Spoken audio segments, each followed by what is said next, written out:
et messieurs, ravi de vous retrouver dans cette grande édition d'information du soir, comme chaque soir. Bonsoir. Nous démarrons cette édition par la pandémie Covid-19, 373 nouvelles contaminations. Ce vendredi, il s'agit de 127 cas contacts, un cas importé à l'AIBD de Yass, 245 cas issus de la transmission communautaire.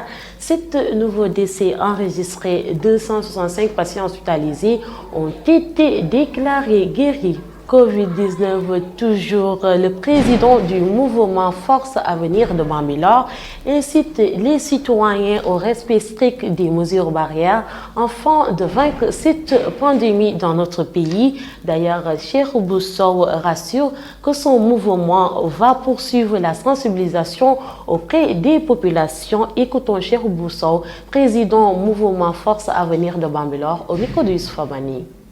Oui, l'appel que nous faisons, le mouvement des forces d'avenir de Bambilor, c'est de respecter les gestes barrières.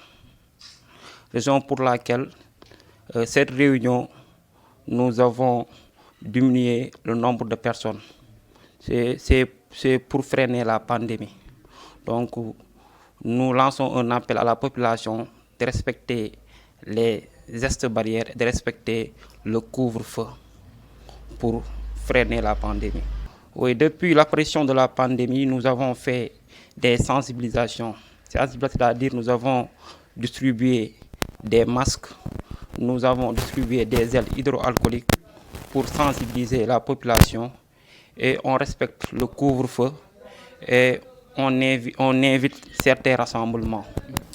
Justement, vu la propagation massive de la Covid-19, l'État du Sénégal apporte un réaménagement au calendrier des écoles primaires.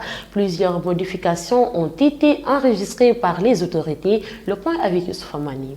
C'est le ministre de l'Éducation nationale, Mamadou Talla, qui a apporté un réaménagement dans les horaires à l'école élémentaire, cela en vue de limiter au mieux les déplacements des élèves et des enseignants pour lutter contre la propagation de la maladie à coronavirus au Sénégal. Ainsi, les cours de l'après-midi du mardi et du jeudi sont suspendus jusqu'à nouvel ordre. Pour se conformer au quantum horaire en vigueur, les heures de travail sont réaménagées ainsi qu'il suit, du lundi au jeudi, de 8h à 14h et le vendredi de 8h à 13h. En conséquence, le ministre de l'Éducation nationale, Mamadou Talla, a demandé au directeur de prendre toutes les dispositions nécessaires pour une bonne mise en œuvre de ces instructions qui seront d'ailleurs effectives à partir du 8 février 2021. Sur l'international au Mali, l'état-major des armées à Paris a donné quelques informations sur l'attaque mercredi du camp des forces armées maliennes de Borny dans la région de Mopti. Ces 10 soldats maliens ont perdu la vue lors de cette attaque qui est la plus meurtrière depuis le début de l'année. L'armée française estime que les forces maliennes se sont bien comportées face à l'ennemi, signe d'une montée en gamme. Et aux États-Unis, reconquérir le rôle de l'Amérique dans le monde et remettre ses valeurs au centre de la politique étrangère américaine. C'est ainsi que Joe Biden a décrit la diplomatie qu'il entend mener. Le président américain s'est rendu ce jeudi au département d'État. À présent, place à la presse du jour, passée en revue par Aminata Dia.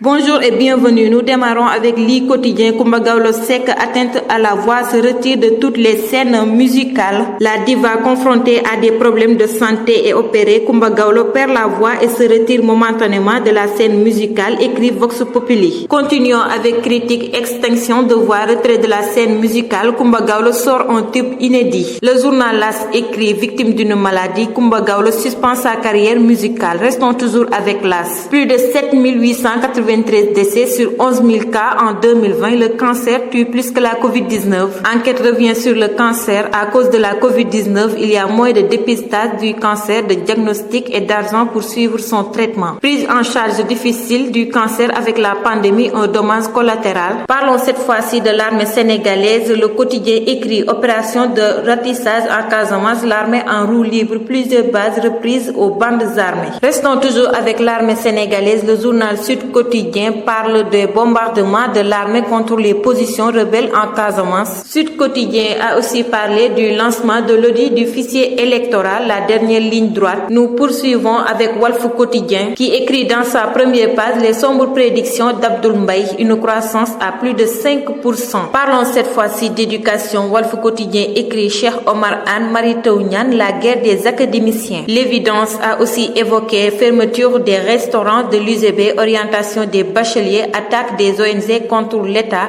Cheikh Omar Anne crache ses vérités. Le journal Tribune pose une question, divulgation de son patrimoine, pourquoi et comment le délit profite à Idi. Gestion de la Covid-19, Macky Sall partage la recette du Sénégal avec le forum de Davos, écrit le journal Soleil. Continuons avec les Échos qui titrent plainte à la section de recherche de la gendarmerie contre le leader de PASTEF, Ousmane Sonko, accusé de viol et de menaces de mort. Continuons avec l'exclusif pour parler cette fois-ci de la descente musculée de la Descos chez Ndiagne Diop, lotissement irrégulier, magouille foncière et financière, enrichissement de promoteurs véreux. Un collectif exige une délégation spéciale. Poursuivons avec Rewmi Quotidien pour parler cette fois-ci de la suspension des cours de l'après-midi. Exigence contradictoire de protection et d'éducation des jeunes, le dilemme cornélien des autorités académiques. Terminons avec le sport. Stade pose une question. Qu'arrive-t-il à Liverpool de Sadio Mané? Et c'était tout pour la revue de la presse. Excellente lecture. Justement, la revue de presse a bouclé cette édition, mesdames et messieurs. Merci de l'avoir suivi et merci de rester fidèle à la Zone 7 TV. Retrouvez Alioune Badara Diop dans votre grande édition d'information en Wolof. Excellente suite de programmes sur la Zone 7 TV. Au revoir.